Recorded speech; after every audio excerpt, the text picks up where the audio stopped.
गोविन्द हरे मुरारी हे नाथ नारायण वासुदेव वासुदेवं भज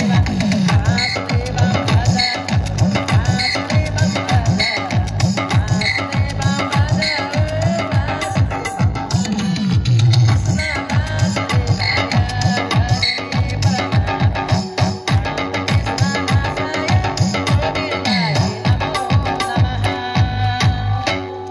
गरेर भगवान परमात्मा नारायण हरिलाई नमस्कार गर्दै गर्दै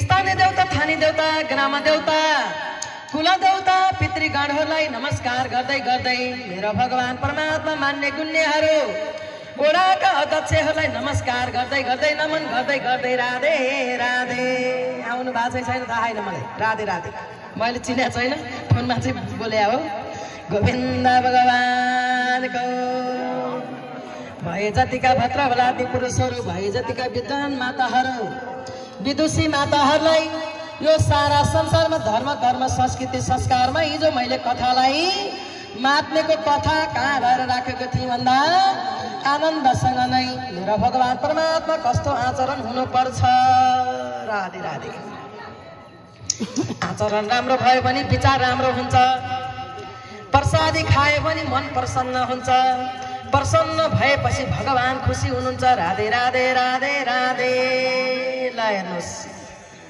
सधैँभरि नै गर्न पर्ने कर्म धर्म संस्कृति संस्कारमा बसेर भगवान परमात्माको पूजा आजा लाउने सधैँभरि नै कर्म कसरी गर्ने त वक्ता र कर्ता बराबरी नै नेम पालना गर्नुपर्छ भनेर हिजो मैले सिकाएको हो केही न को हुनुहुन्थ्यो राधे राधे राधे राधे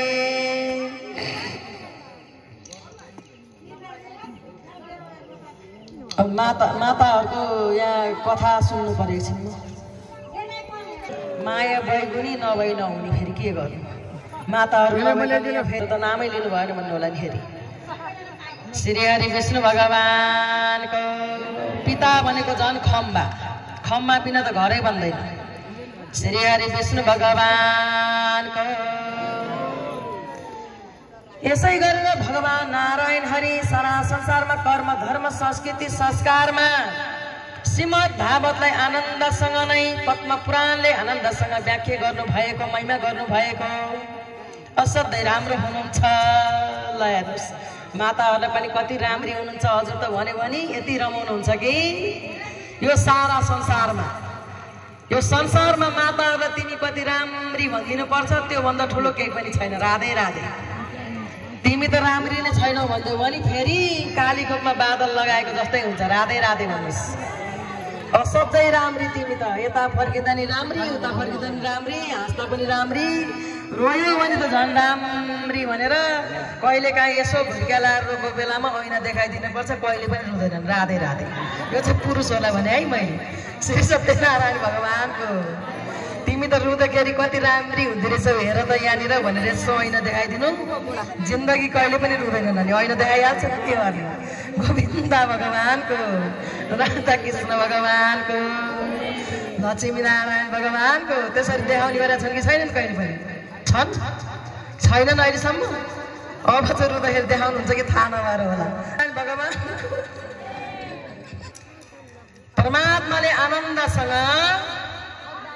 श्रीमद् भागवतको कलश यात्रा गर्नुको लागि के हो त यो थाहा छ हजुरलाई कलश यात्रा गर्नुको महत्त्व के हो कि रमाइलोको लागि मात्रै दौडे हो हामी राधे राधे भन्नुहोस् त मलाई हाँस्न आइहाल्छ क्या फेरि मेरो बानी कमजोरी नै हाँस्ने बानी हो क्या गोविन्द भगवानको कलश यात्रा गर्नुको महत्त्व के हो त भन्दाखेरि गाउँमा भएका देवी देवतालाई निमन्त्रणा गर्नु हो अस्ति हामीले यति निम्ता कार्ड ल्याएर छोडिदिएको थियौँ गाउँभरिका भए जतिका आमा बुवा दाजुभाइ दिदीबहिनी सबै भद्रवलादी पुरुषहरूलाई सबैलाई निम्ता गर्नुपर्छ घर घरमा पुर्याउनु पर्छ भनेर हाम्रा भाइहरूले पनि सबैतिर बाँडेछन् राधे राधे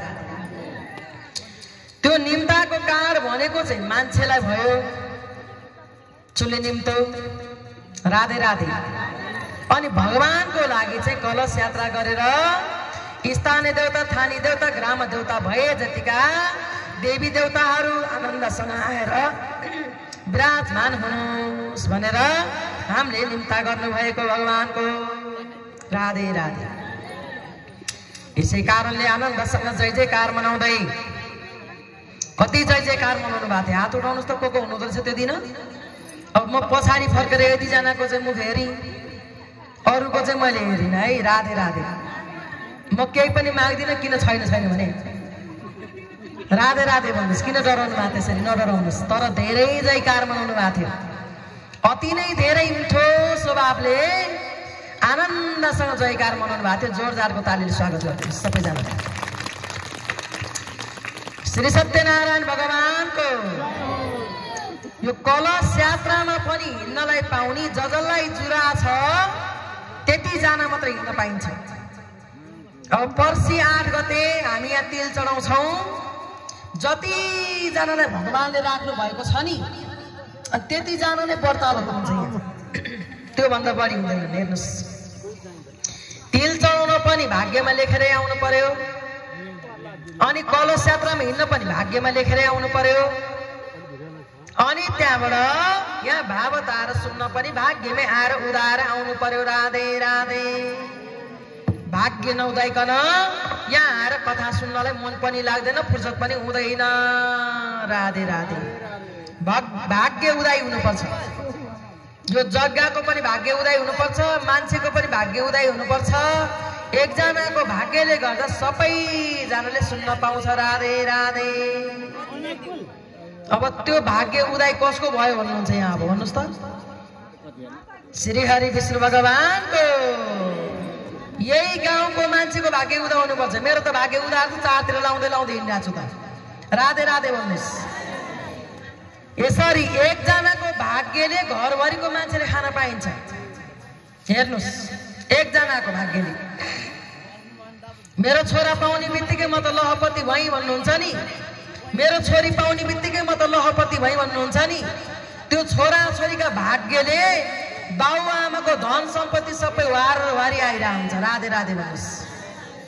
त्यसै कारणले कोही आए हरि, कोही आए भरि, कोही जन्म्यो भने सबै सिद्धिँदै गयो, के भयो भन्छन्। राधे राधे भन्नुहोस्। ल हेर्नुहोस्, आसामी आयो भने जोड्ने काम गर्छन्, साउवा आयो भने सिद्ध्याउने काम गर्छन्। त्योभन्दा दुईटा काम केही पनि छैन। त्यसै कारणले यो सारा संसारमा भाग्य उदाय एकजनाको भएर अनि मात्रै यसरी पुराण लाउन पाइन्छ, यसरी कथा सुन्न पाइन्छ। यो सारा संसारमा गर्न पर्ने कर्म धर्म संस्कृति संस्कारमा बसेर ए भगवान परमात्मा महात्म्यको कथालाई आनन्दसँग नै हजुरहरूले सुनि बक्सेला, बुझी बक्सेला, मन्थन गरी बक्सेला। अनुशासन, आचरण, विचार सबभन्दा गर्न पर्ने कर्म तथ्य र सत्य हुन्छ। एउटा तथ्य हुन्छ, एउटा सत्य हुन्छ। हेर्नुहोस् त, त्यो दुईटा तथ्य र सत्य मिलेपछि धर्म हुन्छ। ती धर्मलाई अनि धारण गर्ने।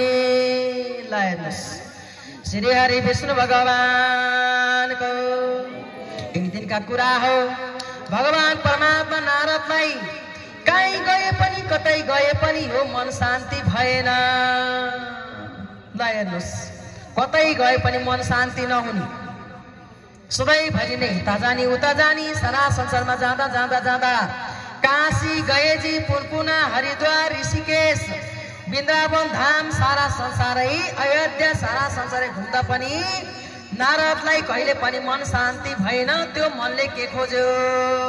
ल हेर्नुहोस्, कहीँ गए पनि रमाइलो छैन, कतै गए पनि राम्रो छैन, कतै गएर पनि राम्रो देखिँदैन। ये प्रभु नारायण सारा संसारमा जहाँ गए पनि, तीर्थमा गए पनि त्यहाँ स्वार्थै भेट्नु भयो। राधे राधे। स्त्रीहरूलाई देख्नुहुन्छ पनि त्यहाँनिर ये प्रभु नारायण देखि साध्य भएन। तीर्थमा गए पनि गुरुहरूका हिताहुति हेर्नुहुन्छ, तीर्थमा गए पनि मन बुझेन। काशी गएजी, पुनपुना, हरिद्वार, सारा संसारै घुम्दै घुम्दै घुम्दै घुम्दै ए भगवान परमात्मा कहाँ जानी होला, कता जानी होला।